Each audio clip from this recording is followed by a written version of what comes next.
Seperti rusa rindu sungai, jiwaku rindu engkau. Kaulah Tuhan hasrat hatiku, ku rindu menyembahmu. Sekali lagi. Seperti rusa rindu sungaimu, jiwaku rindu engkau. Kaulah Tuhan hasrat hatiku, ku rindu menyembahmu. Engkau kekuatan dan perisaiku, kepadamu rohku berserah.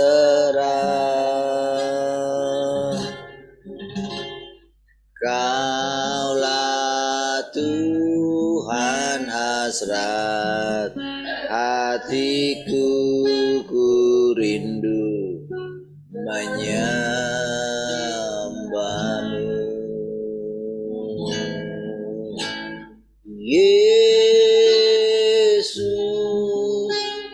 Yesus, kau berarti bagiku.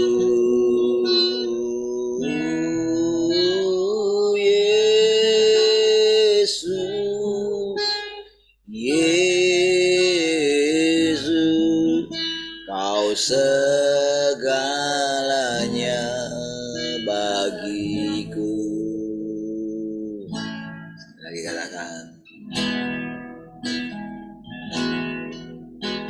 Seperti rusa rindu sungaimu, jiwaku rindu engkau. Kaulah Tuhan hasrat hatiku, ku rindu menyembahmu. Engkau kekuatan, engkau kekuatan dan perisaiku, kepadamu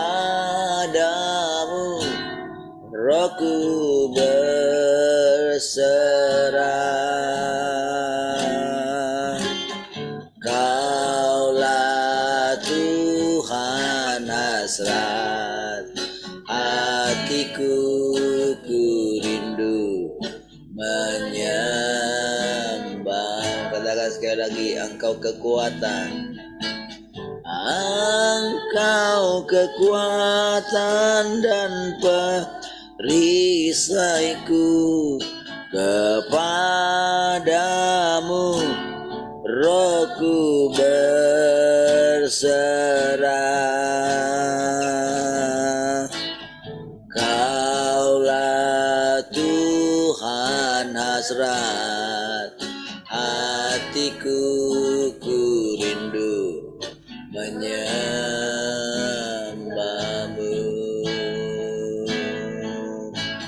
Yesus, Yesus, kau berarti bagiku.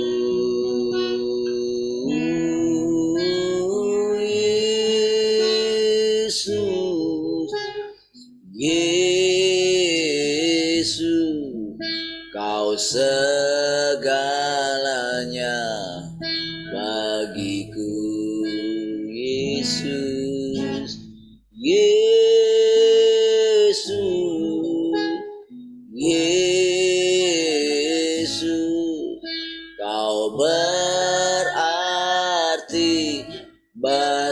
bagiku.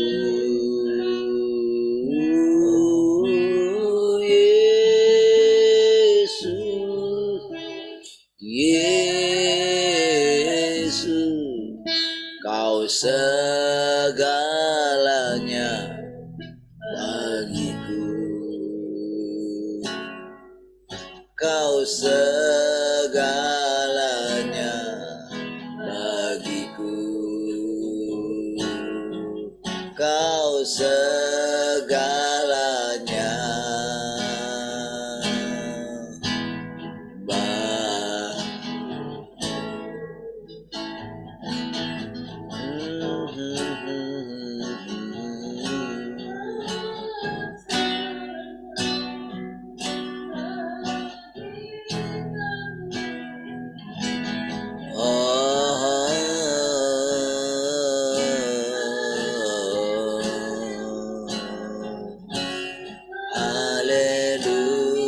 Haleluya.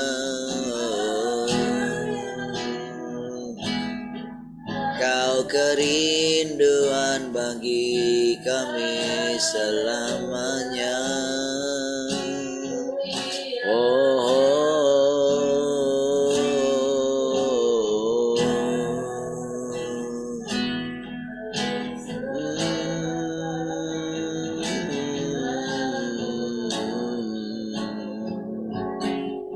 Haleluya.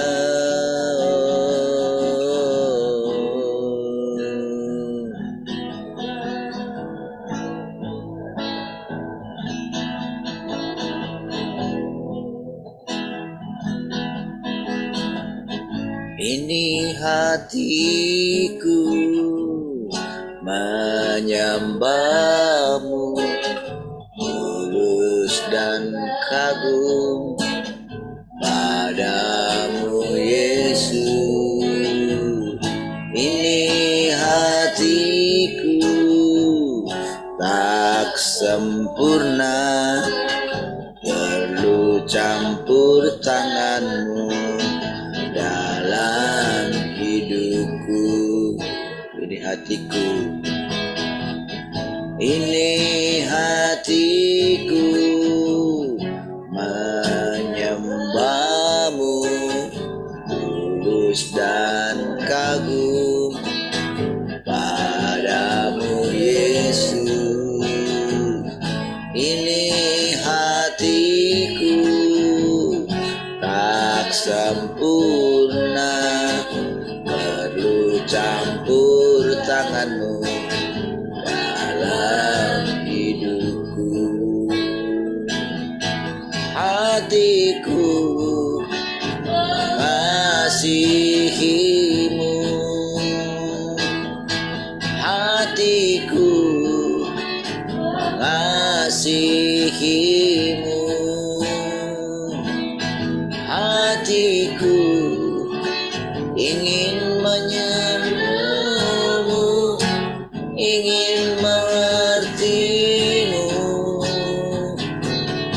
Tuhan, Kau lihat isi hatiku.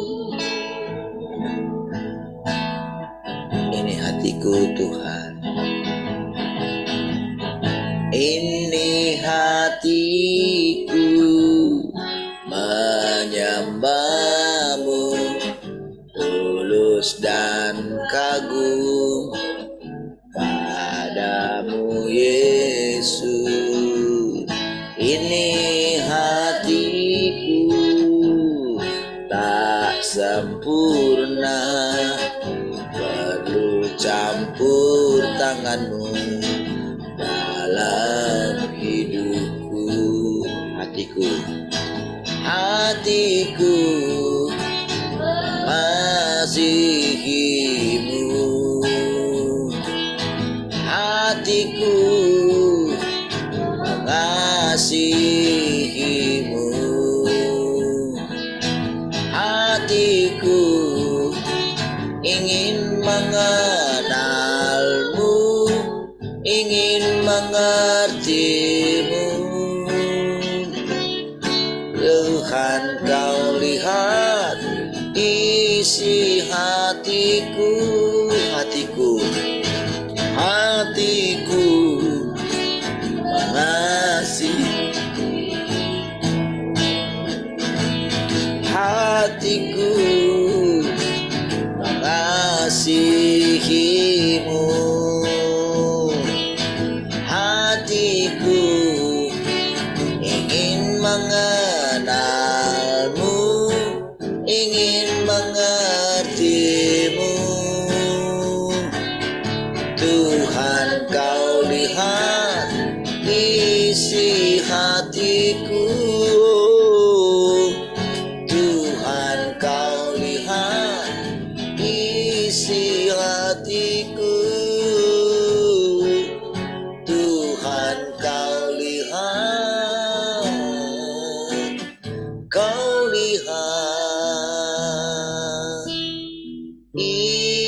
hatiku.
Cinta kau lebih dari segalanya,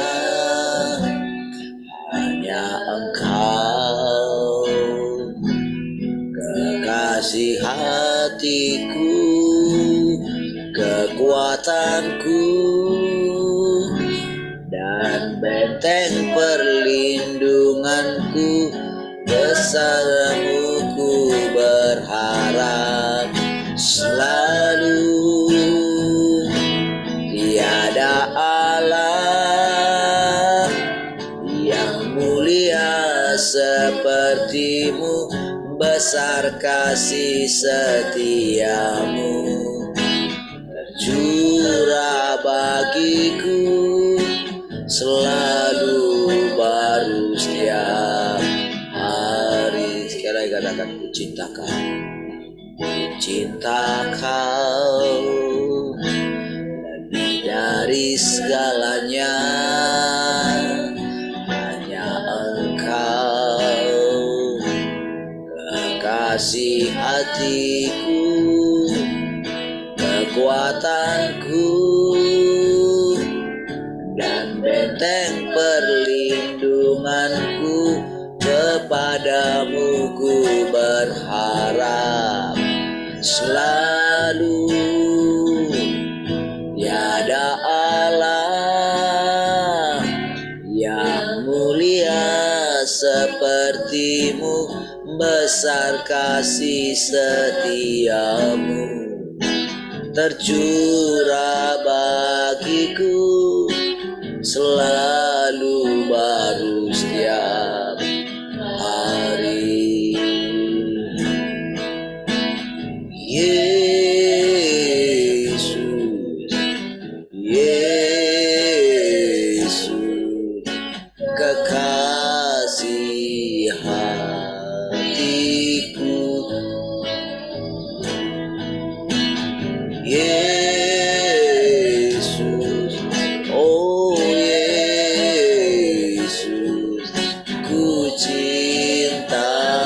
selamanya.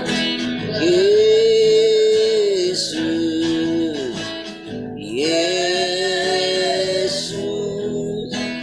Yesus, kekasih hatiku.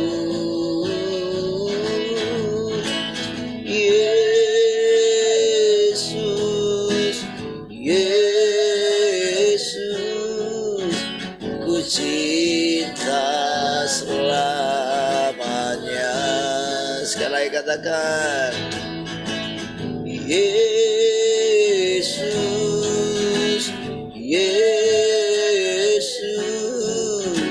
kekasih hatiku. Yesus, Yesus, ku cinta selamanya. Oh, Yesus, Yesus, kekasih hatiku. Yesus, Yesus, ku cinta selamanya. Sekali lagi kita angkat tangan kita. Oh Yesus, Yesus, kekasih hatiku. Yesus,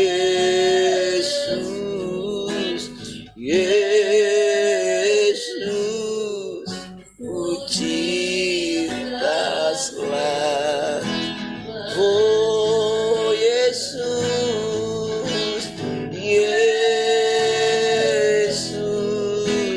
Yesus, kekasih hatiku.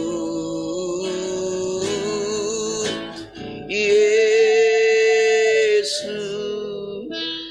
Yesus, ku cinta selamanya.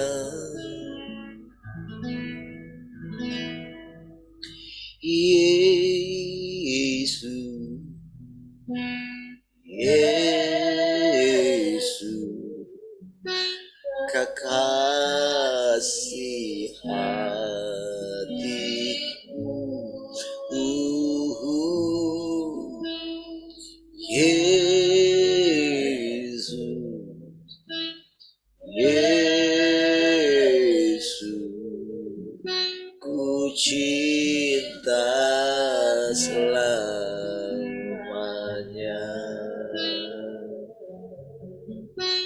Ku cinta selamanya.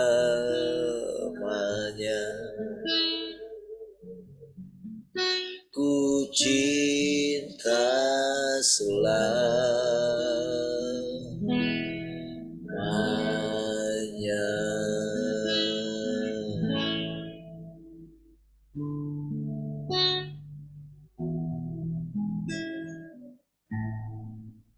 Kasih Tuhan, bersyukur pagi hari ini kami boleh merasakan keindahan dalam hadirat-Mu Tuhan.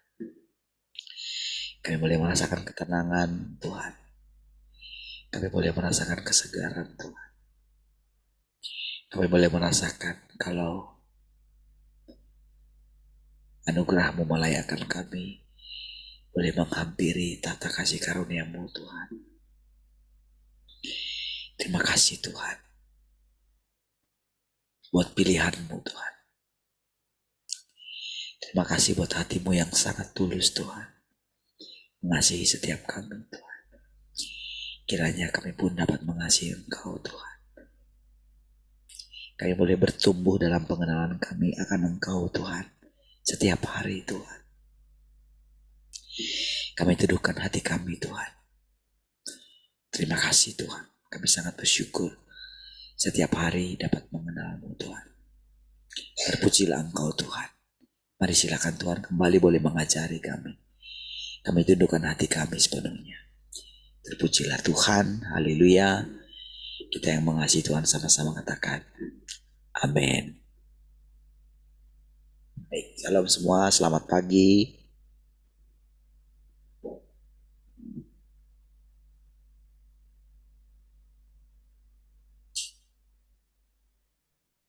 Shalom, selamat pagi semuanya.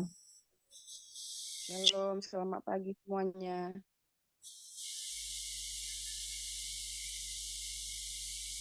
Shalom, selamat pagi semuanya.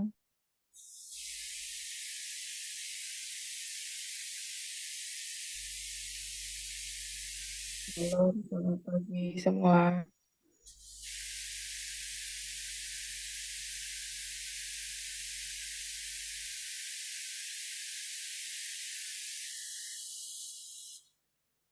Baik, puji Tuhan.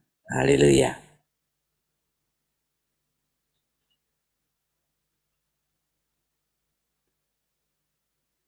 Oke, kita mulai ya.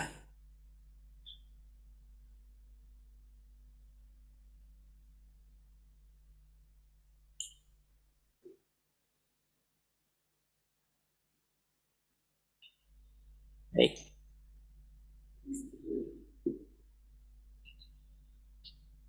Artinya, ketika Roh Kudus menerangi manusia agar memahami kebenaran, itu seringkali dilakukan dengan cara yang jelas dan gamblang, tanpa menjelaskan bagaimana terjadinya atau kemana arah tujuannya. Ya, sering sekali ya kita rasakannya. Artinya daripada memasukkan kesulitan manusia ke dalam pengungkapan ini, dia secara langsung mengungkapkan kebenaran. Ketika manusia menjumpai kesulitan dalam proses masuknya dan ia kemudian menyertakan pencerahan Roh Kudus, ini menjadi pengalaman nyata manusia. Misalnya, seorang saudari yang tidak menikah berkata seperti ini dalam persekutuan. Kami tidak mencari kemuliaan dan kekayaan atau mendambakan kebahagiaan cinta antara suami dan istri. Kami hanya berusaha untuk mengabdikan hati yang murni dan seutuhnya kepada Tuhan. Lalu ia melanjutkan dengan berkata, begitu orang menikah, ada banyak hal yang menyusahkan mereka, dan hati mereka tidak lagi tulus mengasihi Tuhan. Hati mereka selalu disibukkan dengan keluarga dan pasangan mereka, sehingga dunia batin mereka menjadi jauh lebih rumit. Oke. Saat ia berbicara, seolah-olah perkataan yang keluar dari mulutnya adalah hal yang ia pikirkan dalam hatinya. Kata-katanya nyaring dan kuat, seolah-olah semua yang diucapkannya berasal dari lubuk hatinya yang terdalam, dan seolah-olah sudah menjadi tekad kuatnya untuk mengabdikan diri sepenuhnya bagi Tuhan. Dan harapannya adalah agar saudara-saudari seperti halnya dirinya akan memiliki tekad yang sama. Seolah-olah demikian ya. Sering kita berkata hal tersebut mungkin di contoh yang lain, bukan contoh yang itu saja gitu ya. Di area yang lain mungkin saudara juga sering mendengarkan hal tersebut ya dari saya gitu, atau saudara juga mengatakannya gitu. Nah, dapat dikatakan bahwa perasaan bertekadmu dan perasaan tergerakmu pada saat ini sepenuhnya berasal dari pekerjaan Roh Kudus. Ketika metode pekerjaan Tuhan berubah, umurmu sudah bertambah beberapa tahun, engkau melihat bahwa semua teman sekelas dan teman-teman yang sesuai denganmu sudah bersuami. Atau engkau mendengar bahwa setelah si ini atau si itu sudah menikah, suaminya membawanya untuk hidup di kota dan ia mendapat pekerjaan di sana. Ketika engkau bertemu dengannya, hatimu mulai merasa iri. Nah, itu dia saudara, perubahannya. Metode pekerjaan berubah. Nah, saudara, itulah yang yang kita alami gitu, atau yang dialami oleh seseorang gitu.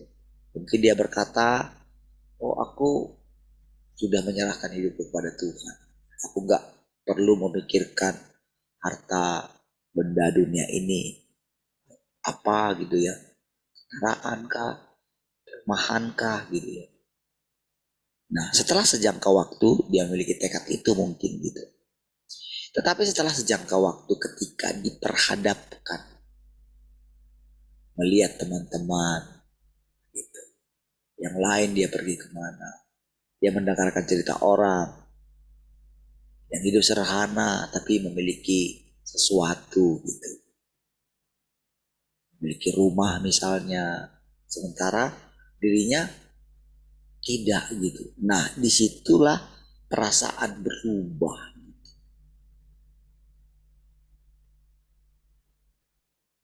Nah jadi jelas pekerjaan yang tadi yang membuat dia berbicara itu adalah pekerjaan Roh Kudus gitu. Sehingga dia berani mengucapkan itu di saat itu. Tetapi yang diinginkan Tuhan adalah bagaimana ketika kita itu tanpa pekerjaan Roh Kudus gitu. Itu sebetulnya itulah pertumbuhan kita yang sesungguhnya. Itulah maksudnya bagaimana pentingnya kita memasuki jalan, memulai jalan masuk itu. Itulah pentingnya. Justru disitulah realnya kita hidup. Makanya saudara, ketika bertahun-tahun ini kita sudah mendengarkan banyak kebenaran gitu. Kita sudah mendengarkan kalau kita itu dihakimi gitu, dihajar gitu. Mungkin ketika mengucapkan perkataan itu, ketika saya mengajar, berbicara, lebih tepatnya sih boleh dikatakan selama ini saudara, memang kita itu diajar oleh Tuhan atau diajar oleh Roh Kudus. Mari perhatikan saudara ya. Mari kita lihat perbedaannya gitu. Kalau dikatakan diajar oleh Roh Kudus, itu berarti rohnya Tuhan. Kita tidak ada di sana. Itu dia, murni dia. Makanya sering kita katakan, aku tidak memikirkan sebelumnya.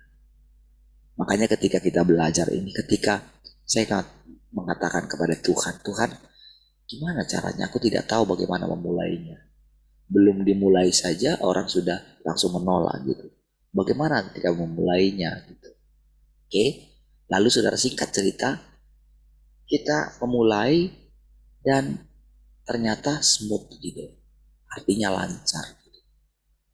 Ya, lancar. Tuhan kita mendengarkan, kita ini. Lalu sama-sama kita menyaksikan, sama-sama saudara menyaksikan. Mungkin yang paling tahu mungkin ya istri saya lah gitu. Karena kami setiap hari gitu melihat kondisi saya ketika saya berbicara ini, misalnya di kondisi lain, kan nyata gitu. Mau marah kek, mau malas kek, kan ketahuan gitu.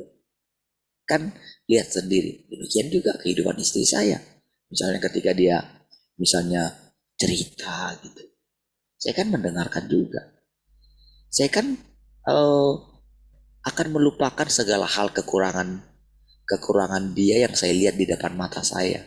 Begitu dia berbicara gitu. Karena kan saya juga mengalami hal yang sama gitu. Ini yang paling contoh yang paling gamblang lah gitu. Kan ketika saya berbicara, saya boleh mengatakan saudara, saya berbicara dengan lancar gitu. Saya benar-benar merasakan setelah sekian waktu lamanya saya bisa menyesuaikan pikiran saya dengan pikiran Tuhan gitu ya. Maka saya buka mulut aja gitu. Saya bicara aja. Tiba-tiba dalam pikiran saya ada saja yang saya ucapkan. Dan setelah saya perhatikan beberapa waktu, saatnya gitu, saya melihat itu Tuhan gitu. Bukan saya gitu. Karena saya tidak memikirkan sebelumnya. Itulah pekerjaan Roh Kudus, saudara. Jadi dalam hal itu, saya tidak boleh menganggap itu saya. Sekalipun saya mengungkapkan hal yang luar biasa. Sebetulnya disitulah letak kegagalan kita. Ketika kita selalu melihat orang lain misalnya. Kita melihat misalnya seorang hamba Tuhan misalnya. Kalau dia mau ngomong pintar gitu. Misalnya. Kan sama kan dengan saya juga begitu. Tapi kan bedanya kan kita mau terus belajar gitu. Saya juga mau terus belajar. Ketika saya menyadarinya, saya berdoa gitu. Jadi saya tahu sendiri kan diri saya gitu.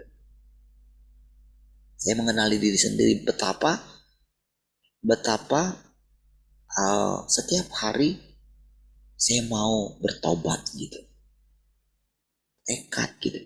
Ketika udah mentok, saya minta tolong sama Roh Kudus. Kenapa seperti ini tuh?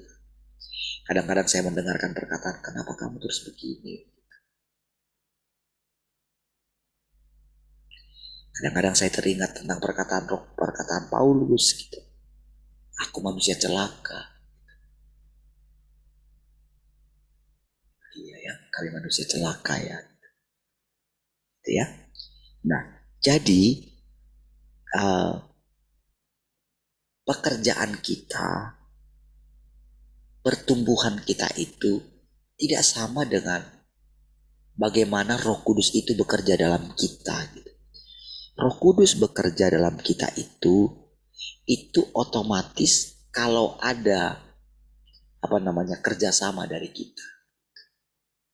Sebetulnya kan Roh Kudus itu bekerja terus gitu. Dia ada di muka bumi ini, saudara. Bukan kita nggak boleh lagi kembali ke masa lalu harus menanti-nantikan Roh Kudus, nggak kayak gitu. Roh Kudus itu bekerja kalau ada kerjasama dari manusia. Kalau kita lapar dan haus akan Tuhan. Ketika kita dalam masalah gitu. Ketika kita dalam pergumulan, ketika kita bingung akan hidup kita ini. Lalu kita duduk di kaki Tuhan. Itu pasti Roh Kudus akan menghibur kita. Ketika kita minta ampun, maka dengan sendirinya, saudara, Tuhan itu tidak seperti kita. Dia itu melupakan semua.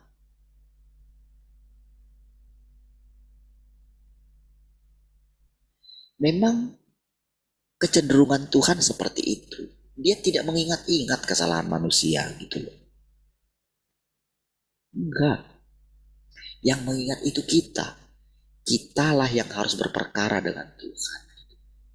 Tuhan gak perlu berperkara dengan kita. Kitalah yang berperkara dengan Tuhan. Jadi dia bisa menghadapi kemarahan kita, kejengkelan kita, kebingungan kita. Dia bisa menghadapi kita. Dan dia sabar menghadapi kita. Oh, dia sudah bilang, iblis saja dia hadapi. Pribadi yang sudah diusir dia, malaikat yang sudah diusir dia dari hadapan dia. Dia enjoy aja, saudara. Bertanya kepada iblis. Ketika mereka diizinkan menghadap gitu kan. Lewat gitu. Kayak lewat dari depan rumah Tuhan gitu. Kira-kira kayak gitu, saudara. Kalau kita imajinasikan. Apalagi kita. Kita ini kan medan pertempuran gitu. Kita ini media untuk kita bisa melihat, membandingkan antara Tuhan dan iblis. Jadi untuk mengenal Tuhan itu, Tuhan membuat perbandingan. Ini loh aku, dari firman-Nya itu, saudara, kita kenal Tuhan.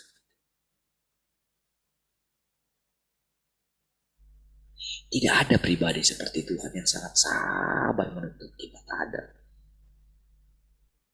Makanya setiap kali kita menghadap Dia, jenis pekerjaannya itu berubah-ubah. Jadi sebetulnya kayak kita itu digarap gitu. Kayak kita dicangkuli gitu. Kan kalau kita mencangkuli tanah kan akan ketemu Kadang-kadang kalau misalnya lahan itu lahan sudah lama, kadang-kadang timbunan, kan kita mesti membersihkan toh. Ada kaca, kan ada besi-besi, ada batu-batu, kan gitu kan sebetulnya.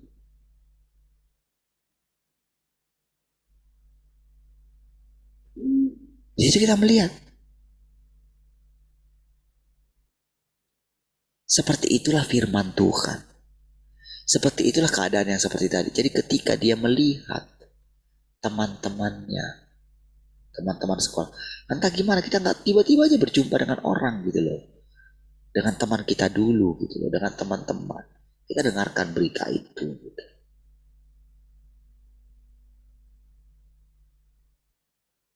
Jadi tak ada kejadian apapun yang terjadi dalam hidup kita di luar pengetahuan Tuhan. Ada pemerintahan yang tidak kelihatan gitu di dalam diri kita. Sangat nyata dia gitu. Tak ada orang yang bisa membenarkan diri di hadapan dia.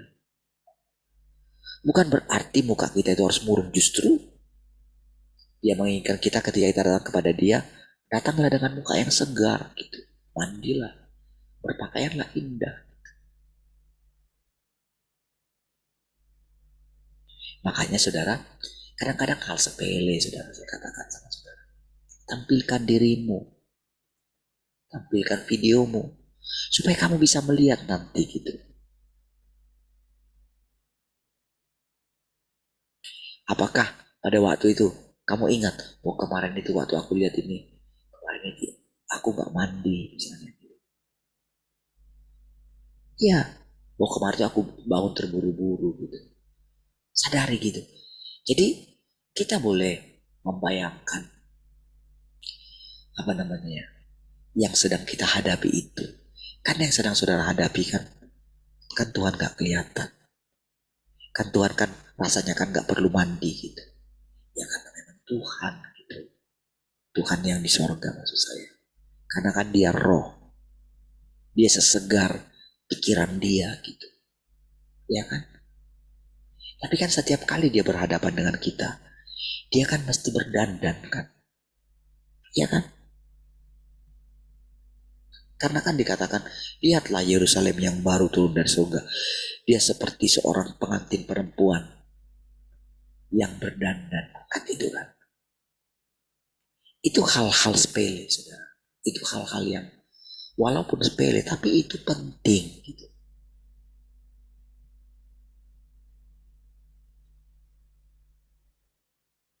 Jadi kelihatan tampilan kita apa adanya gitu.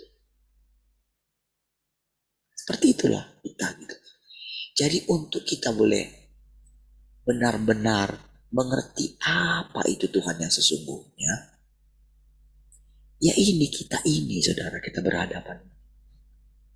Jadi ketika saya berbicara kepada saudara, kan sudah jelas dikatakan tadi, Roh Kudus itu kayak terpisah dari saya gitu. Kita ini manusia ciptaan, saya ini ciptaan gitu. Jadi ketika saya bicara, kalau saya benar hamba Tuhan, saya ketika berbicara ini, melalui ketika saya berbicara inilah Roh Kudus itu kelihatan.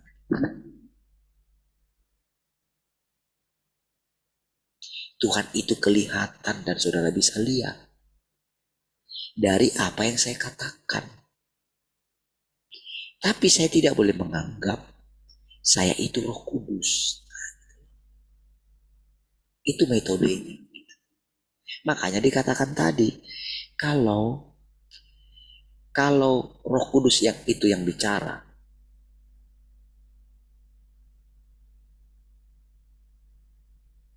makanya dia itu menerangkan dengan gamblang, dengan jelas gitu. Tapi saya nggak boleh menganggap itu saya gitu. Supaya saya ini bisa mengalami pertumbuhan saya sendiri. Supaya saya ini bisa diselamatkan.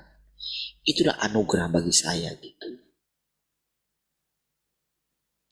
Jadi semua perasaan dia. Jadi ketika saya berbicara itu, kan saya sudah bilang sama saudara, Karena kita diajar oleh firman ini. Sebelumnya kita nggak tahu. Sebelumnya pun saya nggak tahu.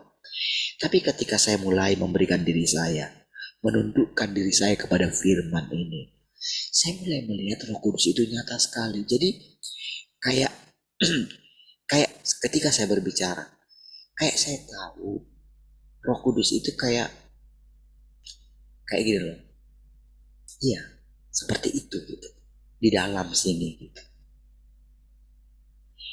Jadi ketika saya mulai menjalani kehidupan saya, kan ketika kita keluar dari persekutuan ini, kita kan akan menghadapi kehidupan kita kan. Kita berinteraksi dengan orang. Di situlah baru kita lihat diri kita. Apakah kita masih marah? Apakah kita masih jengkel? Apakah kita masih suka membicarakan orang? Apakah kita suka nggak sabaran? Apakah kata-kata kita tinggi? Apakah kata-kata kita nyelekit gitu? Apakah kita itu kalau kita sudah misalnya jengkel sama orang, kita nggak mau bicara lagi sama dia. Itulah kehidupan nyata kita. Nggak boleh kita gabungkan dengan, oh tadi dia berkata-kata kayak gini. Misalnya, masa sih hamba Tuhan begitu? Perhatikan ya caranya gitu. Jadi ketika kita memandang orang pun seperti itu.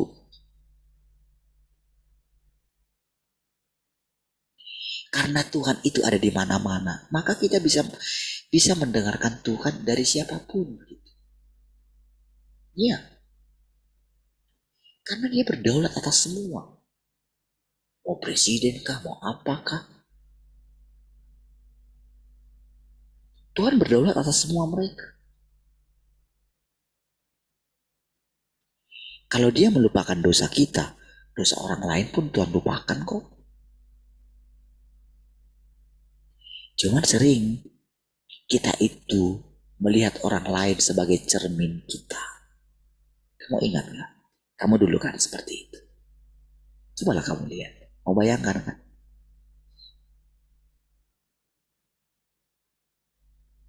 Coba ingat.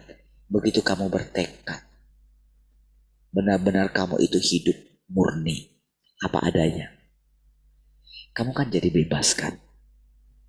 Kamu bebas bicara. Kamu apa adanya gitu. Kamu kan gak takut ketika dikatakan orang tidak baik.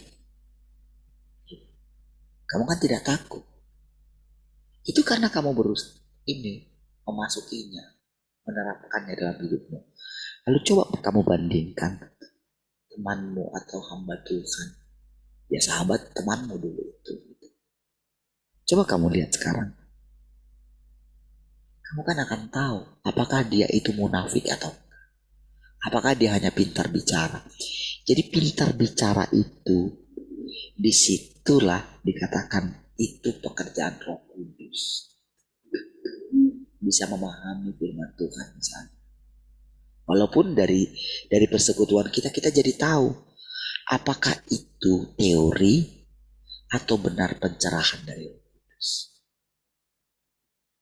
Saya harap kita mulai memahaminya. Supaya kita jangan menganggap pengetahuan kita, pintarnya kita bicara, ilham yang kita dapatkan, jangan kita menganggap itu punya kita. Kalau kita menganggap itu sudah pertumbuhan kita, maka kita akan berhenti mengejar Tuhan. Gitu. Makanya kadang-kadang sudah kita diperhadapkan dengan kehidupan kita melihat diri kita itu sangat hina gitu. Masa hal seperti ini saja Tuhan aku gak bisa lolos Tuhan gitu. Masa aku terus seperti ini? Disitulah saudara, Tuhan itu kayak menghajar kita gitu. Supaya kita itu terus mau mencari Tuhan. Supaya di dalam diri kita itu tercipta satu kebiasaan. Yaitu tergantung kepada Tuhan. Bergantung kepada Tuhan.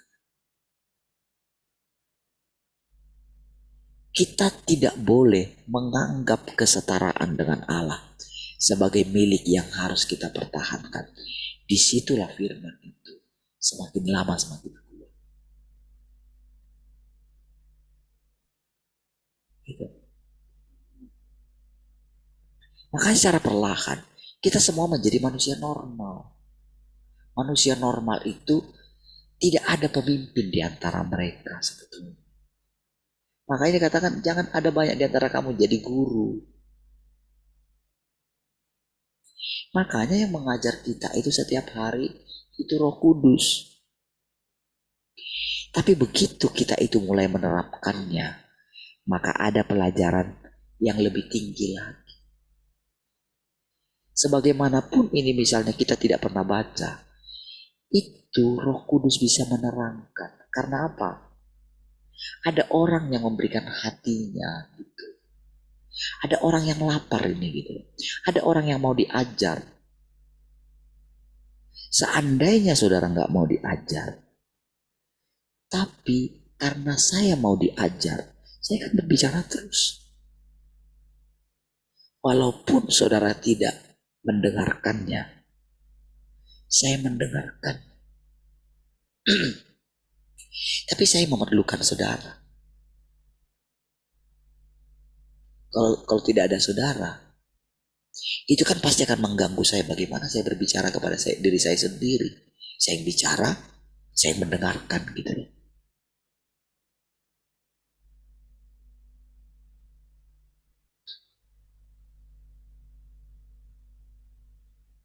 Nah, mulai melihat ya, mulai saudara mengerti ya dari contoh yang dikatakan tadi gitu.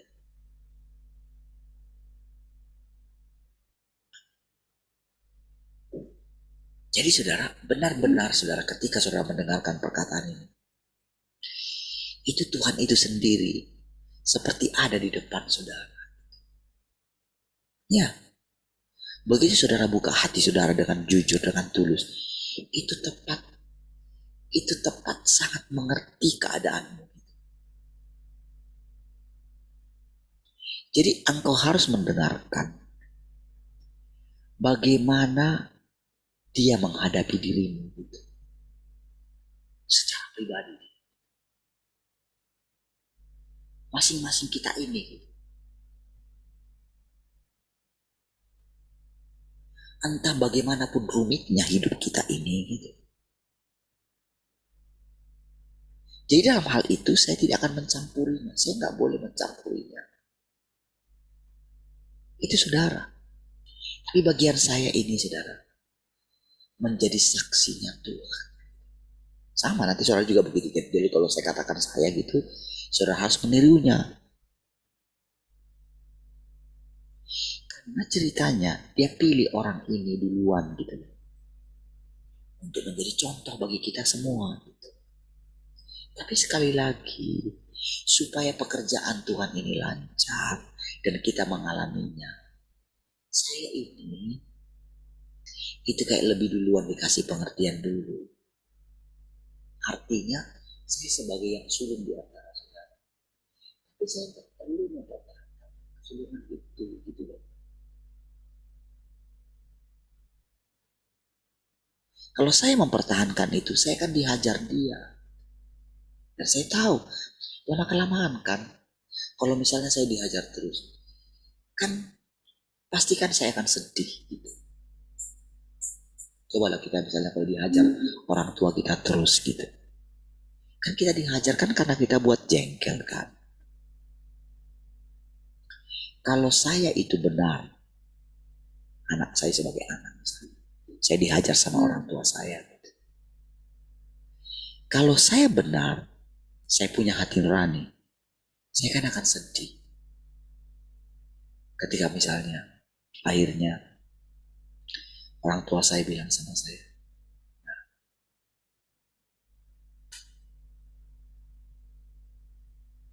saya sebetulnya kan tidak ingin mengajar kamu. Kamu pikir mengajar itu, marah-marah itu enak ya? Gak enak. Kan si anak itu kan mulai akan berpikir. Nah, inilah pengajaran Tuhan gitu. Jadi bagi kita masing-masing gitu, dia akan melayani kita semua. Bisa nih. Dari mananya? Dari kitanya gitu.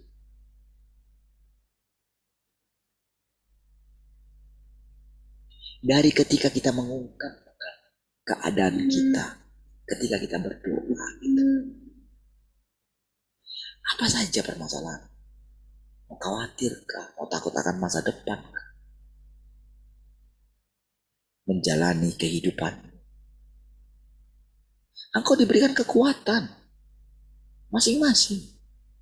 Entah apapun jalan yang akan engkau lewati gitu. Gak usah pusingkan orang lain itu enak ya. Jangan pikirkan, oh kalau sudah ini keadaan seperti ini, sudah bisa enak lah ya. Dulu saya begitu. Ketika rumah belum lunas gitu.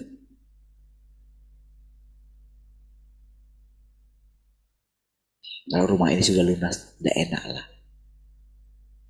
Setelah sudah lunas, emang benar gimana? Biasa aja. Tambah lagi kebutuhan yang lain. Semuanya seperti itu prosesnya.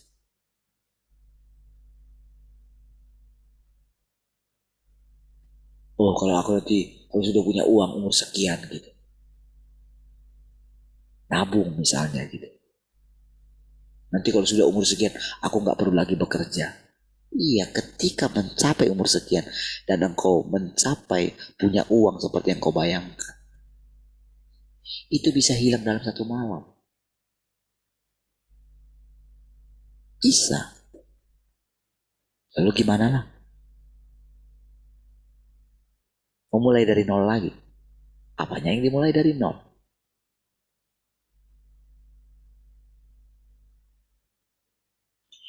Jadi dalam kondisi seperti itu, ketika kita datang sama Tuhan, maka kita pasti akan mendengarkan bimbingannya. Gitu. Sabar sekali dia pokoknya sama kita. Dari pengalaman kita berjumpa dengan kesabaran Tuhan itu, itulah artinya pengenalan akan Tuhan.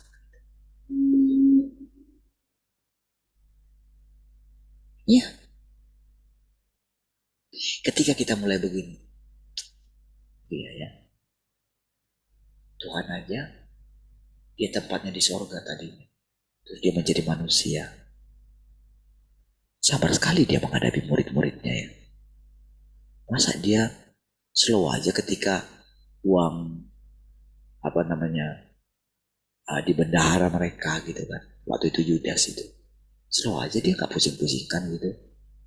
Kan dia tahu pemberian-pemberian ketika mereka pelayanan gitu.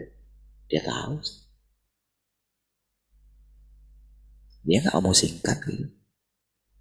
Ketika dipakai ketika nggak ada uang untuk beli roti gitu.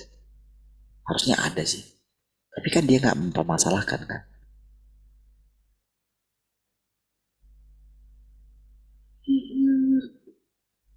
Ketika harus mencuci kaki, dia tahu kan Yudas itu gitu. Dia cuci juga kakinya Yudas kan.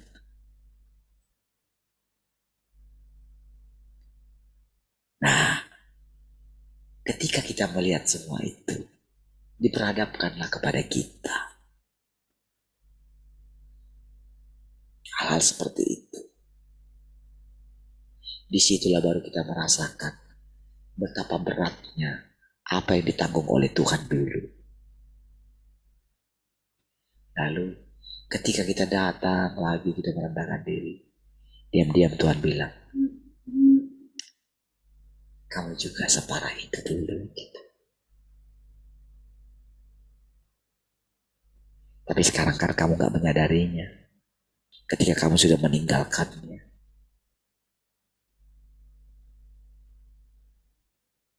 Dia gak menyinggung saya. Ya. Jadi ketika ketika saya marah sama Tuhan, ketika saya ingat dulu, saudara, dia itu benar-benar apa ya? Dia tidak eh, dia tidak marah sama saya, malahan dia kayak apa gitu? Dia kayak senang saya seperti itu gitu. Ya ayo, tampillah sebagai laki-laki katanya. Dia nggak tersinggung dengan itu gitu.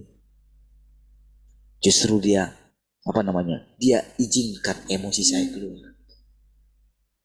Itu saya ingat sekali saudara ketika saya jengkel sekali. Jengkel dengan saya sama Tuhan. Ketika saya ingat saya gas itu motor itu. Gitu. Kenapa kayak gini?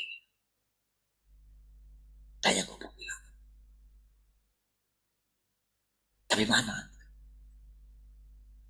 Udahlah. Kenapa kau gak izinkan aku kerja gitu? Kerja aja lah. Supaya gak kayak gini terus gitu. Itu saya jelas mendengarkan. Jadi maksudmu, aku hanya bisa memelihara engkau ketika engkau bekerja. Kalau engkau bekerja, bukankah berarti engkau yang pelihara hidupmu, bukan aku? Oke, aku yang berkati pekerjaan. Tapi kalau aku pakai cara lain untuk memelihara kamu, apa gak sama aku pelihara engkau? Apakah aku hanya memelihara engkau lewat engkau bekerja? Disitulah saya menangis. Karena mungkin karena saya sudah apa ya? Mungkin karena sudah dipilih sama Tuhan gitu ya. Untuk tidak harus bekerja seperti saudara gitu. Saya sekarang memang istilahnya seperti saya katakan saya kerjain rumah untuk saya atau saya bantu Eni gitu kan. Kan mereka kan berkati saya juga gitu. Yang saya lihat ketika bekerja ini itu saya benar-benar segar sekali tubuh saya. Ya gitu. Bukan seperti dulu saya harus porsir gitu untuk mencari uang gitu. Bukan. Benar-benar saya merasakan kesegaran dalam tubuh saya gitu. Iya ya. Jadi setiap kali saya keringat, korong itu keluar. Situ saya melihat kalori itu terbakar. Gitu. Saya perhatikan ketika makan gitu kan. Kan kalau sakit gula itu kan tahu kondisinya jadinya gitu. Nggak bisa makan banyak gitu. Makan enak sekali, mau enak itu paling bisa makan sedikit, nggak bisa banyak gitu. Mau seenak apapun gitu. Karena badan ini langsung alarm.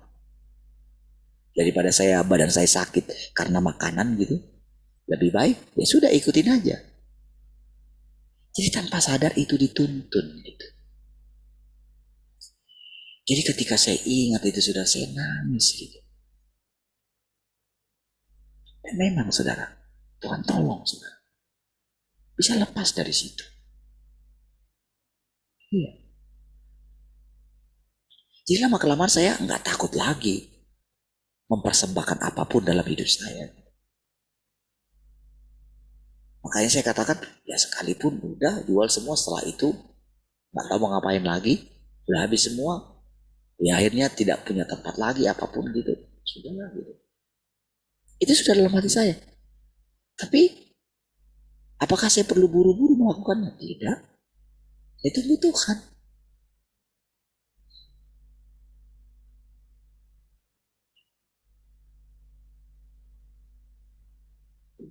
Jadi lama kelamaan saudara, disitulah saya mengenal. Iya ya Tuhan ini kok lain ya. Tuhan yang saya kenal ini yang membimbing saya ini secara pribadi ini kok lain ya. Nyata kali kok.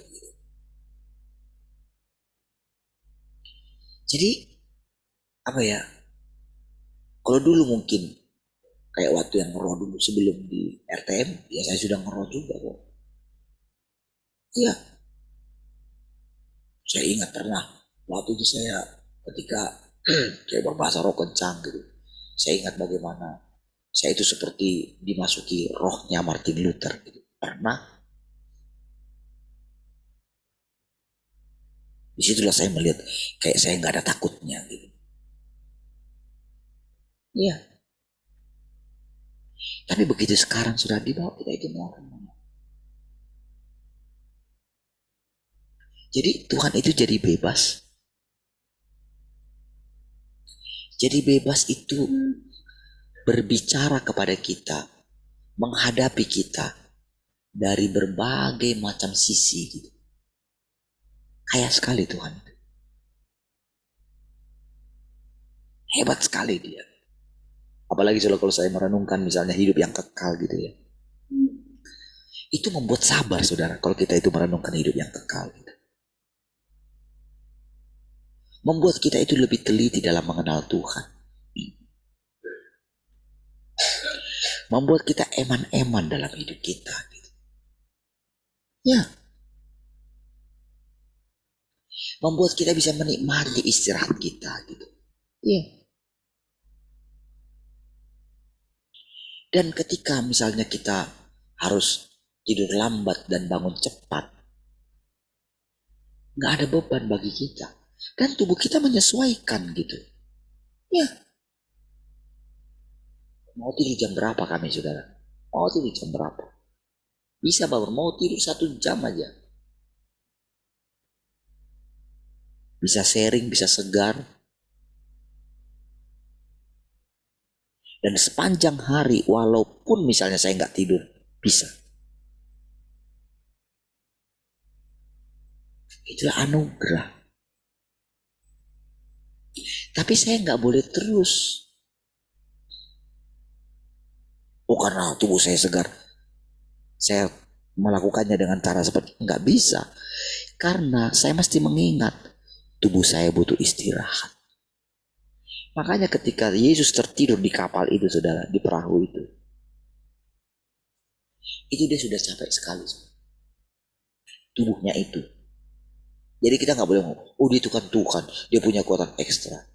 Makanya dia jengkel saudara. Ketika dibangunkan itu. Makanya dia marah.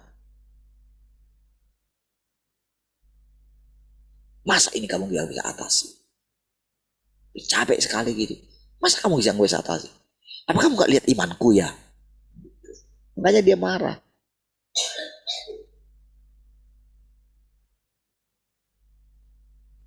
Makanya sampai mereka itu datang ketika sudah habis marahnya Tuhan gitu kan. Murid-muridnya itu datang. Si Yohanes itu saudara, hatinya itu sangat lembut gitu. Petrus itu ya karena sudah mengenal gitu kan. Sama lah saudara kalau kita itu punya teman ya. Kadang-kadang kan kalau dia marah itu, karena kita sudah kenal dia, kita itu bisa ini ya namanya, gak tersinggung. Karena dia kawan kita. Sama saudara. Jadi ketika Yohanes itu kan, Yohanes bayangkan dia berani menyenderkan kepalanya di dayanya Tuhan itu kan. Udah lagi reda marahnya Tuhan itu. Tuhan, iya, kami pengen punya iman seperti engkau gitu. Tapi kenapa ya kok semua tunduk sama kamu gitu? Kamu tahu nggak? Kalau kamu punya iman sebesar biji sesawi saja, kau bisa mengharapkan kepada gunung ini pindah. Bisa.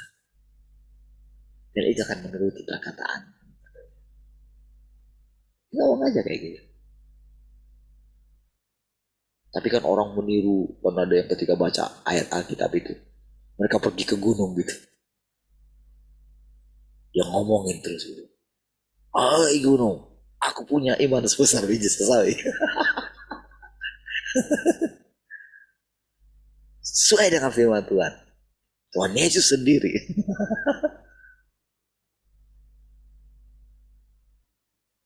Beranjaklah dari sini. Karena kan waktu itu dia itu kan harus melewati gunung itu setiap hari gitu kan. Naik turun bukit gitu kan. Jadi dia pengen karena dia capek gitu kan si hamba Tuhan ini Dia capek melewati gunung itu, dia pengen supaya ini dia praktekkan. Dia capek, dia itu campak lah kamu sesuai dengan firman Tuhan. Kau harus tercampak. Ini Yesus yang mengatakan loh, kamu dengar gunung. Dilakukan dengan semangat. Lalu dia tertidur gitu. Ketika dia bangun, lalu dia membuka matanya. Gitu. Nah kan, masih tak di situ kan. Sebetulnya dia tuh nggak pernah punya iman gitu. Karena di pikiran dia pasti gunung itu nggak akan berpindah. Gitu. Akhirnya dia capek lah gitu kan. Berarti tak seperti itu maksudnya. Memang iya kok. Tuhan tidak menyuruh orang memindahkan gunung.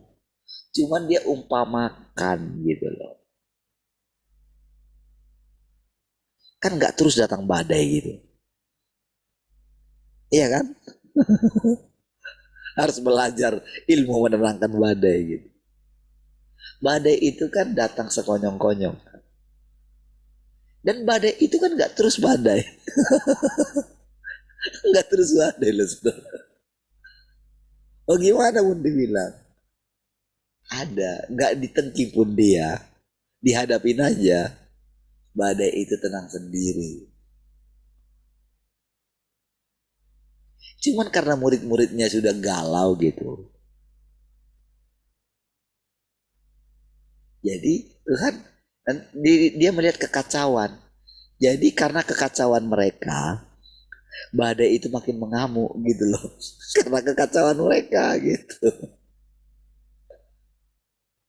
Sementara Yesus itu walaupun dia tertidur, dia itu sangat yakin ada malaikat-malaikat yang menjagai dia gitu. Itu keyakinan yang sangat kuat gitu. Dia nggak perlu mengatakan kepada badai itu diamlah gitu, nggak perlu gitu. Kalau dia sampai ngapa-ngapain perahu itu, si badai ini saudara, itu kalau dia itu orang, itu akan dihukum habis-habisan saudara. Kalau badai itu orang gitu. Makanya kan sampai si pohon ara itu sudah bayangin saudara, pohon ara nggak musim berbuah, nggak peduli, mati kau katanya, mati dia. Kenapa aku harus mati di Tuhan, kata si pohon ara itu. Iya, ketika aku lewat kamu nggak ada buah katanya. Ya kan ini nggak musim buah. Iya, pokoknya kalau aku lewat kau harus menghasilkan buah karena Tuhan lapar gitu. Berarti kamu melawan.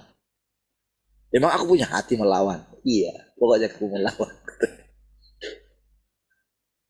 Kau bilang apa? Iyalah, aku ini kan ciptaan. Kata pohon itu. Sama dengan si badai itu juga begitu. Makanya dia slow aja tidur. Karena apa? Karena walaupun dia tertidur, rohnya tidak tertidur.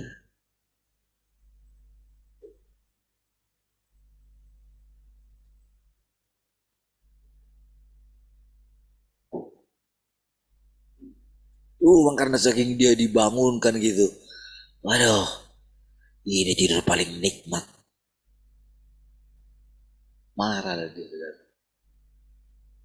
Dia benar-benar menikmati tidur yang sangat luar biasa.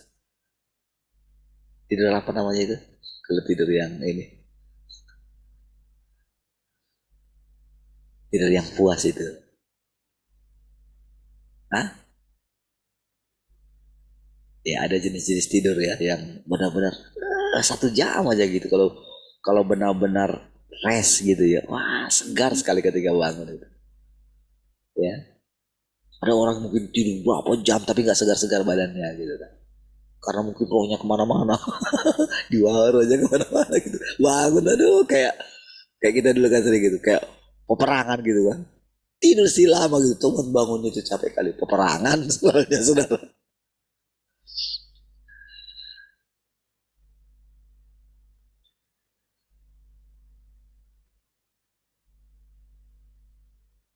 Satu kalimat lagi.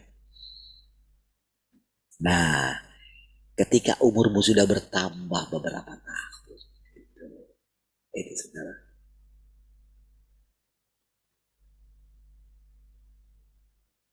Sekarang ini ketika kita melihat ya, jangan kita kadang saya ini ya, makanya saya kemarin ketika saya mengatakan kepada saudara ya, masalah saya merindukan berbicara dengan ya kepala kita dulu gitu ya. Setelah melihat keadaan ini, ternyata nggak bisa caraku gitu. Aku berurusan dengan orang.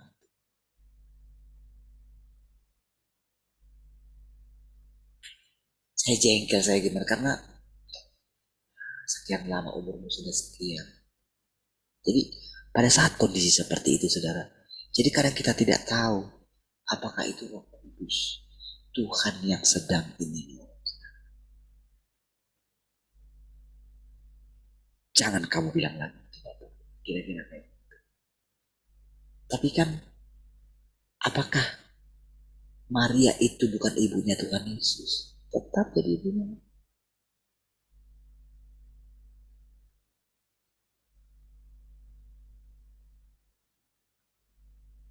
Tapi kenapa dia marah? Karena pada posisinya sebagai Tuhan, si Maria ini jadi ingin menguasai dia. Padahal manusia itu kan ciptaan. Maria itu kan ciptaan. Sementara dia adalah Tuhan itu sendiri. Yesus sendiri tidak menganggap walaupun dia sebagai anak, sebagai milik yang harus dipertahankan, tapi dia telah menjadi hamba atau menghambakan dirinya gitu loh. Itulah sikap kita. Ya, kita butuh waktu yang panjang setelah kita melihat sekarang. Ya, saya nggak bisa membayangkan kalau generasi di atas saya pada pulang. Ya bapak-bapak rohani saya lah. Berarti kan saya yang jadi bapak rohani. Iya dong. Saya kan yang akan menjadi tempat orang minta nasihat kan.